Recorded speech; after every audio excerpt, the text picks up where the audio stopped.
Rajasthan high court चतुश्रेणी कर्मचारी भर्ती की वर्क प्रोफाइल की डिमांड बहुत ज्यादा थी और आज मैं आपको बताने जा रहा हूं कि राजस्थान चतुश्रेणी कर्मचारी लगने वाला व्यक्ति जो हाई कोर्ट में या सिविल कोर्ट में जॉब करता है तो उसको क्या क्या काम करने पड़ते हैं। रही बात दूसरी कि सर आप ही क्यों बताओगे, बहुत सारे लोगों ने बता रखी है बातें। देखो बहुत सारे लोगों ने बता रखी है लेकिन वो लोग वो हैं जो कभी कोर्ट गए ही नहीं है, उन्होंने सिर्फ फिल्मों में कोर्ट देखी है या कभी आईएएस ऑफिस में जो काम करते हैं उन कर्मचारियों की प्रोफाइल देखकर वो वीडियो बना रहे हैं। मैं Yogesh Kumar tank, Rajasthan high court LDC selected 2017 batch, पिछले 7.5 साल का अनुभव आपको बताऊंगा कि हाई कोर्ट या सिविल कोर्ट में चपरासी क्या काम करते हैं। और इसके बाद में मैं आपको बताऊंगा अगर आप 56-70 पदों की दौड़ में हो, तैयारी करना चाहते हो तो हमारे साथ तैयारी भी कर सकते हैं। चलिए शुरू करते हैं एक एक पॉइंट पर। पहला पॉइंट ये है कि सर सफाई के बारे में बताइए, क्या चतुर्श्रेणी कर्मचारी को सफाई करनी होती है क्या। देखो जो कोर्ट रूम आपका होता है, एक तो कार्यालय जिसमें सिविल, क्रिमिनल और अलग अलग सेक्शन बने होते हैं जहां बाबू लोग बैठते हैं, उस कमरे की सफाई आपको करनी है। नॉर्मल झाड़ू होती है, कोई ज्यादा नहीं होती है। न्यायालय जिसको हम कोर्ट रूम बोलते हैं ना, जज साहब बैठते हैं वहां फैसले सुनाते हैं, सारी प्रक्रिया होती है, उस रूम की आपको झाड़ू निकालनी है। तीसरा है अवकाशागार, चैम्बर, जहां जज साहब सुबह आधे घंटे और शाम को आधे घंटे नियम अनुसार बैठते हैं। हालांकि हो सकता है ज्यादा देर बैठते हों लेकिन आधे आधे घंटे का जो नियम है बैठने का वो वहां बैठकर काम करते हैं, उसको आप अवकाशागार कहते हैं। उसकी झाड़ू आपको निकालनी होती है, आवश्यकता पड़ने पर वहां पोछा भी लगाना होता है। रही बात पूरा जो कैंपस होता है, बरामदा है, सीढ़ियां है, उसकी सफाई नगर पालिका या नगर निगम वाले कर्मचारी करते हैं, उसकी सफाई चतुश्रेणी कर्मचारी को नहीं करनी होती है। अगला है पीठासीन अधिकारी को वह उनके अतिथियों के लिए चाय पानी की व्यवस्था करना। देखो जो पीठासीन अधिकारी जो होते हैं आपके यहाँ पर, पीठासीन अधिकारी का मतलब रहेगा आपके जज साहब। जज साहब के लिए पानी पिलाना और उनको चाय पिलाना, इसके लिए कोई दूसरा कर्मचारी बाहर से नहीं आता है, आपको ही वो पिलानी पड़ेगी। वहाँ चाय की व्यवस्था भी आपको करनी पड़ेगी, पानी की व्यवस्था भी करनी पड़ेगी।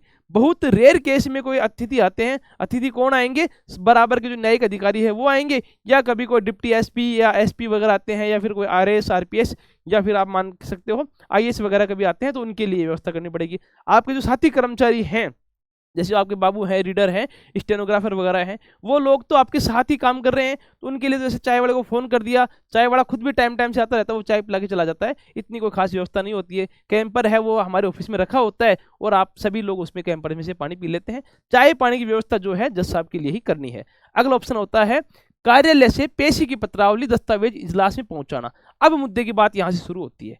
जैसे मान के चलो आज 50 फाइलों में सुनवाई होनी है, तो सुबह या एक दिन पहले शाम को 3:30-4 बजे, या फिर जो 7:30 से 1 की कोर्ट होती है उसमें 12 बजे बाबू अपनी फाइल तैयार कर लेता है कि कल ये पेशी में फाइलें जाएंगी। तो जो 4th क्लास कर्मचारी है वो सारी फाइलें उठा के 50, 60, 10, 20 जो भी हैं, क्योंकि जो बड़ी कोर्टें होती है सेशन कोर्ट, वहाँ 10 से 20 फाइलें होती हैं, और जो मजिस्ट्रेट कोर्ट होती है वहाँ 50 के आसपास फाइलें होती हैं, वो उठा के आपको इजलास में रखनी है रीडर साहब के सामने कि हाँ रीडर साहब कल इन फाइलों में सुनवाई होगी। तो रीडर साहब क्या करते हैं, उन फाइलों को छांट लेते हैं कि ये फाइलें बयान मुलजी में है, ये निर्णय में है, जो भी उनकी स्टेज होती है। हालांकि ज्यादा डिक्लेयर करना ये जो क्या है हमारे कार्यालय की जो रेपुटेशन है उसको भी ब्रीच करना है, वो गलत हो जाएगा। लेकिन मैं समझा तो जो स्टेज होती है फाइलों की उसके हिसाब से हम फाइलों को डिवाइड कर लेते हैं, रीडर डिवाइड कर लेते हैं और अगले दिन साहब के सामने पेश करते हैं। वो जो फाइलें उठा कर ले जाने का काम है वो चतुश्रेणी कर्मचारी का रहता है। कोई दस्तावेज अगर है, जैसे कोई रिमांड है, कोई चालान है, वो भी पेश करना होता है। तो सेक्शन यानी कि सेक्शन जिसको मैं बोल रहा हूँ वो ऑफिस है बाबू का, सिविल ऑफिस है, क्रिमिनल ऑफिस है, या फिर कोई नजारत का ऑफिस है, वहां से आपको कोर्ट रूम में ला जाने का काम किसका रहेगा, चतुश्रेणी कर्मचारी का। ये बातें मैं बता पा रहा हूं क्योंकि मैं वहां रोज काम कर रहा हूं, रोज इन काम को देख रहा हूं। और जो लोग आपको बता रहे हैं उनकी विशेषता यह है वो कभी कोर्ट गए नहीं है, वो तो ये बताएंगे चतुश्रेणी कर्मचारी लाल पट्टा पहन के जज साहब के सामने खड़ा हो जाता है। या फिर एक बार तो मेरे किसी रिलेटिव ने मुझे पूछ लिया, जैसे मेरी नौकरी 2017 में लगी थी, तो पता चला कि योगेश की नौकरी कोर्ट में लगी है, तो किसी ने पूछा मेरे से इनडायरेक्टली किसी के थ्रू, क्या तुम्हारा काम जज साहब के पीछे पंखा लेकर पंखा झुलाने का है क्या। सोचो वो बात सुन के मुझे कितनी हंसी आई, कितनी शर्मिंदगी आई। वैसे तो मैं सिलेक्टेड एलडीसी पद पर हुआ हूं, लेकिन फिर भी उनका जो सवाल था, ऐसे सवाल आ जाते हैं।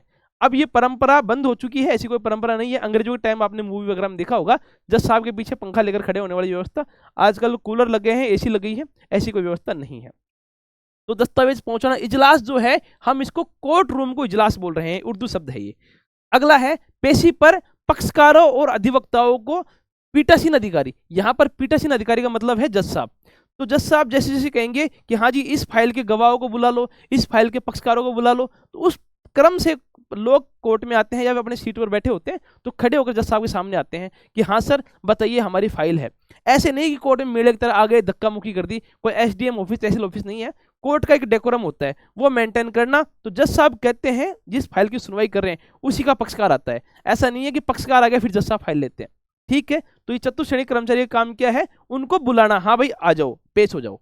अगला क्या है, न्यायालय कक्ष में शांति बनाए रखना। जैसे मान के चलो 50-60 लोग आ गए हैं और जज साहब ध्यान लगा रहे हैं फाइल के अंदर और कोई बीच में हल्ला कर रहा है, नहीं, कोर्ट रूम में डेकोरम खराब नहीं होना चाहिए। ये पूर्णतः जिम्मेदारी है चतुश्रेणी कर्मचारी की। हालांकि कोर्ट कितना डेकोरम होता है, कितना ही बड़ा बदमाश हो सिर झुकाकर आता है। बहुत कम केस आपने देखा होगा कोई कोर्ट में हल्ला करता है। ठीक है, अगला पॉइंट करते हैं, पीठासीन अधिकारी के समक्ष पत्रावली पेश करना और तलब किए गए दस्तावेज को पेश करना। जैसे रीडर साहब के सामने फाइल है, जब जज साहब कहते हैं कि हाँ भाई उसकी फाइल दो, उसकी फाइल दो, तो चतुश्रेणी कर्मचारी बगल में खड़ा होता है, हाँ सर ये फाइल लो, हाँ सर ये फाइल लो। ऐसा नहीं जज साहब खुद उठ के फाइल ले रहे हैं या फिर रीडर साहब खुद सारा काम छोड़ के फाइल पकड़ा रहे हैं, ऐसा नहीं होता है। चतुश्रेणी कर्मचारी बगल में खड़ा होते हैं। एक कोर्ट में 4 चतुश्रेणी कर्मचारी की पोस्टिंग होती है। आप ये सोच रहे हो सर सारे काम अकेला आदमी कैसे करता होगा, 4 की पोस्टिंग होती है। किसी की पोस्टिंग घर पे भी होती है, घर पे क्या काम है ये भी डिस्कस कर लेंगे। पहले ये डिस्कस कर लेते हैं ऑफिस में क्या काम है। जैसे मान लो 3 लोग कोर्ट में लगे हुए हैं, एक आदमी डाइस के पीछे खड़ा हो गया, एक आदमी बुलाने वाला, डाइस मतलब जहां जज साहब बैठे इजलाइस जिसको हम कहते हैं ना, डाइस। तो वहां फाइल पकड़ाने का काम किसका होगा, चतुश्रेणी कर्मचारी का। अब बात करते हैं पेश करना, तलब किए गए दस्तावेज पेश करना। जैसे किसी को बुलाया है, कोई डॉक्यूमेंट लेकर आया है, तो वो डॉक्यूमेंट भी जज साहब के सामने पेश करना चतुश्रेणी कर्मचारी का कार्य होता है। ये एक्चुअली में हाई कोर्ट एलडीसी के लिए है, हाई कोर्ट चतुश्रेणी कर्मचारी के लिए। राजस्थान सरकार की जो है ना स्कूलों वाली घंटी बजाना या फिर दफ्तरों में, वो नहीं बता रहा हूं मैं, सिर्फ चतुश्रेणी कर्मचारी जो भी राजस्थान हाई कोर्ट चपरासी होते हैं। जो एलडीसी मुंह से बार बार इसलिए आ रहा है क्योंकि मैं खुद एलडीसी सिलेक्टेड हूं और अगली वैकेंसी जो आएगी उसकी भी हम तैयारी करवा रहे हैं अभी। अधिकारी के निर्देश पर न्यायालय की कर्मचारी को तलब करना। कि सर कर्मचारी को तलब करने की बात क्या कहां से आ गई, आप क्या कह रहे हो, कर्मचारी को तलब करना। देखो बात ये होती है, जैसे ये कोर्ट रूम है, इसके बगल में कोई सिविल सेक्शन है, कोई क्रिमिनल सेक्शन है, कोई नजारत है, कोई कॉपिंग सेक्शन है। सारे बाबू अपनी सीट पे बैठ के काम कर रहे हैं। जज साहब को लगा कि इस फाइल में संबंधित कुछ बाबू से कुछ पूछना है, तो वो कहेंगे अपने कर्मचारी को, चतुश्रेणी कर्मचारी को, आप जाओ फलाना सिंह जी को बुला के लाओ, फलाने राम जी को बुला के लाओ। तो वो जाके बुलाते हैं, हाँ सर सिविल बाबू जी आपको साहब बुला रहे हैं। तब तक बाबू जी अपने सीट बैठ के काम कर रहे हैं और जैसे ही साहब बुलाएंगे, हाँ सर बताइए क्या काम था, फिर वो कहेंगे इस काम की पालना कर दी या नहीं कर दी। तो बुलाने का जो काम था ना वो चतुश्रेणी कर्मचारी का है। उसको दिमाग में कोई लोड नहीं है कि काम हुआ कि नहीं हुआ, बस बुला के लाना था। एक बार कह दिया बाबूजी अगर अवेलेबल हैं कि हाँ सर आ गया, नहीं अवेलेबल है तो कहते हैं सर बाहर गए हैं, वॉशरूम गए हैं, कोई भी काम से गए हैं, तो वो जाके सूचना अधिकारी को दे देते हैं। तो ये तलब करने वाली जो बात थी वो अधिकारी को कर्मचारी से काम पढ़ते रहते हैं ना कि हाँ भाई स्टेनोग्राफर को बुलाओ, पीए साहब जिसको हम बोलते हैं पीए साहब बुलाओ, कभी रीडर साहब सेक्शन पे रीडर साहब बुलाओ, कभी नाजिर को बुलाना हो जाता है, नाजिर भी हमारे पद होता है वही बताऊंगा, कभी कॉपिंग सेक्शन से बुलाओ, तो ये सेक्शन से बुलाने होता है। अभी मैं खुद कॉपिंग सेक्शन में लगा हुआ हूँ, ये मेरे याद आ गया तो मैंने आपको बता दिया। अगला पॉइंट है अन्य विभागों, जैसे कौन से विभाग, पुलिस है, जेल है, अस्पताल है, राजस्व है, लेखा है आदि में पत्राचार पहुंचाना। सर ये क्या मामला है, ये मामला ऐसे होता है जैसे मान के चलो कोर्ट ने कोई लेटर जारी कर दिया थाने के नाम पे। थाने के नाम पे सामान्य कौन से लेटर जारी होते हैं, या तो कोई सम्मन वारंट है वो होते हैं, किसी को पकड़ के लाओ, किसी गवाह को बुला के लाओ। हालांकि एक थाने का कर्मचारी रोज कोर्ट में आता है, उसकी ड्यूटी यही है कि आप कोर्ट से संबंधित काम करोगे, लेकिन फिर भी कभी किसी थाने से कोई कर्मचारी नहीं आए, पुलिसकर्मी नहीं आए, या फिर कोई ऐसे थाने जो उस कोर्ट से संबंधित नहीं है लेकिन पत्राचार करना होता है, तो चतुर्श्रेणी कर्मचारी उस थाने में वो लेटर पहुंचाता है। या फिर कोई एसपी ऑफिस की कोई डाक हो, या फिर कोई डीएसपी ऑफिस की डाक हो, मतलब डाक मतलब वो लेटर पहुंचाने का काम हो गया। कोई जेल में कोई डाक हो, जेल के डाक का मतलब ये होता है जैसे कोई बंदी जेल में बंद है, वो छूटे कैसे, कोर्ट के आदेश से छूटेगा। तो जो कोर्ट का जो आदेश है वो प्राइवेट आदमी नहीं लेके जाएगा, तो लेके कौन जाएगा, सिर्फ न्यायालय का आदमी जो कि चतुर्श्रेणी कर्मचारी है वो वहां पर पहुंचा कर आते हैं। इसके अलावा अस्पताल में कहीं जाना हो, राजस्व विभाग जैसे आपका एसडीएम ऑफिस है, एसडीएम ऑफिस से कोई तलबी है, कोई लेटर जारी करना है, कुछ पूछना है, तो वो लेटर भी हम यहाँ से जारी करते हैं और वो बाबू आकर ले जाते हैं। दूसरा है लेखा विभाग, जैसे आपके अकाउंट्स ऑफिसर होते हैं ना, वहां कोई लेटर पहुंचाना होता है तो भी चतुर्श्रेणी कर्मचारी उसको देख कर आते हैं। ठीक है, चलो अगला पॉइंट है पेशी के बाद पत्रावली को सीगे में पहुंचाना। श्री सीगा क्या लिख दिया, एक्चुअली क्या है ये मैंने खुद से बोल के लिखवाए हैं, मेरे मुंह से निकल ही वो शब्द रहे हैं जो उर्दू में है क्योंकि हम रोज ही उनको प्रैक्टिस कर रहे हैं। हालांकि सीगा मतलब सेक्शन मान लो, ऑफिस मान लो, लेकिन मैं सीगा ही बोलूंगा, क्यों, मेरे नेचर में हो गया, 7.5 साल 8 साल इसी काम में लगा हूं तो नेचर हो गया। इससे आपको ये संतुष्टि हो जानी चाहिए कि सर हाँ ये राइट पर्सन है, ये ही हमें हाई कोर्ट में लगवा सकता है। लगवा सकता मतलब उसी निर्देशन में गाइड करेगा। अगर कोई कहते ना कि मैं लगवा सकता हूँ अलग तरीके से, उसकी बातों मत आना, वो झांसा दे रहा है, ऐसा झांसा बिल्कुल फेल होगा, पक्की बात मान के चलिए। इसका आपको मैं उदाहरण दे सकता हूँ। हमारी जो हाईकोर्ट एलडीसी भर्ती 2022 हुई है ना, वो मार्च 22 में खत्म कर दी गई थी पूरी कंप्लीट, जिसकी मैंने एक वीडियो बना रखी है। ऐसा क्यों होता है, कहीं शिकायत मिली कि पेपर लीक हुआ है तो हाईकोर्ट ने पूरी भर्ती रद्द कर दी थी। तो ऐसा नहीं होता, हाईकोर्ट में कोई घपलेबाजी नहीं चलती है। इस पर विश्वास करो या फिर मेरे ऊपर विश्वास करो, एक ही बात है। तो मैंने कहा पेशी के बाद पत्रावली को सीगी में पहुंचना। जो एक दिन पहले चतुर्श्रेणी कर्मचारी जो हमारे भाई साहब हैं, एक्चुअली वहां पे चतुर्श्रेणी कर्मचारी नहीं बोलते, नाम से ही बोलते हैं, हाँ जी रामलाल जी, हाँ जी सुरेश जी, हाँ जी रमेश जी, ऐसा ही चलता है। ऐसा कोई वो नहीं होता है कि किसी कर्मचारी को, सारे साथी कर्मचारी होते हैं। तो वो कर्मचारी क्या करता है, 50 फाइलें जो हो गई, पूरी पेशी हो गई, जज साहब के साइन हो गए, अब उठा के अपने अपने सेक्शन में दिया हो जी। सेक्शन में किसमें, सिविल की फाइलें सिविल बाबूजी को दिया हो, क्रिमिनल की फाइलें क्रिमिनल बाबूजी को दिया हो, अगर कोई दूसरा डॉक्यूमेंट है तो दूसरे बाबूजी को दिया हो। तो ये जो काम है वो एक दिन पहले वो शाम को कर देते हैं, जैसे 3 बजे काम खत्म करके पहुंचा दिया डॉक्यूमेंट, और अगले दिन की फाइलें ले आओ। पीठासीन अधिकारी के साथ भ्रमण करना और निरीक्षण करना। ये भ्रमण और निरीक्षण क्या मामला है सर जी? जैसे मान के चलो आपकी ड्यूटी एक तो जनरल कोर्ट में होती है, सिविल कोर्ट में हो गई मान लो, इसके अलावा आपकी कोई क्रिमिनल कोर्ट में होगी। अब आपकी ड्यूटी अगर सीजीएम कोर्ट में है या आपकी ड्यूटी डिस्ट्रिक्ट कोर्ट में है, डिस्ट्रिक्ट जज साहब की कोर्ट में है, तो सीजीएम और डीजे साहब क्या करते हैं, इंस्पेक्शन करते हैं। इंस्पेक्शन किसका करते हैं? जैसे मान लो सीजीएम साहब हैं, वो जेलों का इंस्पेक्शन कर रहे हैं, या फिर वो मान के चलो कभी कोई हॉस्पिटल का निरीक्षण करने चले गए, तो वहां उनके साथ 2 कर्मचारी मुख्य रूप से जाते हैं। पहला तो उनका रीडर, दूसरा उनका स्टेनोग्राफर पीए। फिर आवश्यकता पड़ने पर उनको लगता है कि हाँ भाई किसी की जरूरत पड़ सकती है, तो हम चतुर्श्रेणी कर्मचारी को भी साथ लेकर जाने की कोशिश में रहते हैं। या फिर कभी जेल का इंस्पेक्शन करना हो तो वो उनको साथ में लेकर आते हैं, कभी थाने का इंस्पेक्शन करना हो तो जज साहब साथ में लेकर जाते हैं। तो भ्रमण मान लो, एक निरीक्षण वर्ड ये है, इंस्पेक्शन होता है ईयरली। सीजीएम साहब क्या करते हैं, हर साल इंस्पेक्शन करते हैं। डीजे साहब, डिस्ट्रिक्ट जज साहब हर साल इंस्पेक्शन करते हैं।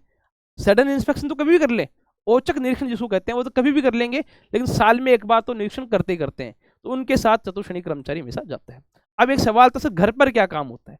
घर पे काम ये होता है कि कोर्ट में दबाव ज्यादा है काम का, ऐसी कंडीशन जज साहब सोचते हैं कि टारगेट केस को जल्दी से जल्दी निपटा जाए, तो घर पे भी अधिकारी काम करते हैं अपना थोड़ा थोड़ा। जैसे लगता है कि कल की फाइल है, इसको मैं पढ़ लिया, तो वहां पर कोई कर्मचारी अवेलेबल है तो वो उनकी सहायता कर देता है, हाँ सर कुछ फाइल पकड़ानी है, ऐसा जो मामला है। या फिर कभी कोई मिलने आए, मिलने मतलब जुडिशियल एम्प्लॉय या जुडिशियल ही डिपार्टमेंट के आदमी, बाहर के लोग, कोई कहता है कि मैं जज साहब से मिला हुआ हूँ, आपको काफी लोगों की फोटो मिल जाएंगी, एसडीएम के साथ, तहसीलदार के साथ। जज साहब के साथ किसकी फोटो है मुझे बताना? हमारी खुद की फोटो नहीं होती हैं, हम भी कभी कोई बर्थडे पे, होली दिवाली को साथ फोटो खिंचवाते हैं, तो भी पब्लिक कम करते हैं। तो ये मान के चलो कोर्ट की जॉब बहुत अच्छी जॉब है, अगर आप इसमें लग जाते हो एक डेकोरम की लाइफ फील करोगे। अब बात करते हैं सर तैयारी की। जिस चैनल पे आप वीडियो देख रहे हो उसका एक एप्लीकेशन है नोट्स गुरुजी के नाम से। उस एप्लीकेशन की एक खासियत है, पढ़ाने वाले लोग ज्यादातर गवर्नमेंट सिलेक्टेड हैं, तो वो अपना कमाई का जरिया सरकारी नौकरी को मानते हैं। यहाँ एक सेवा भाव मानते हुए सभी बच्चों को 1 रुपया पर डे की फीस में पढ़ाते हैं। 1 रुपये पर डे का मतलब, हम जैसे मान के चलो 3 महीने की आपको पढ़ाई करनी है तो 90 दिन होते हैं, 75 रुपये जो कि सर्वर कॉस्ट से भी कम है, वो कॉस्ट आपको जमा करानी है। 3 महीने में आपका पूरा कोर्स हो जाता है। आप चाहो तो 6 महीने का कोर्स ले लो, 1 साल का कोर्स ले लो, आप वो तैयारी हमारे साथ कर सकते हैं। और हम पूर्णतः ईमानदारी के साथ आपके साथ तैयारी करेंगे और आपको पास करवाने में हमारी पूरा का पूरा योगदान लगाएंगे। बाकी हमारा योगदान 20% है, आपका खुद का 80% है। मैंने खुद ने भी अगर सफलता पाई है तो मेरा खुद का ही योगदान 80% था, गुरुजनों का आशीर्वाद जरूर था, हालांकि उनका योगदान 20% ही वो खुद भी मानते हैं। चलिए इस वीडियो खत्म करते हैं। अगर आपका कोई और सवाल है तो इस कमेंट में जरूर पूछना कि सर मुझे इसके बारे में और जानकारी चाहिए। तब तक के लिए जय हिंद, जय श्री राम, धन्यवाद।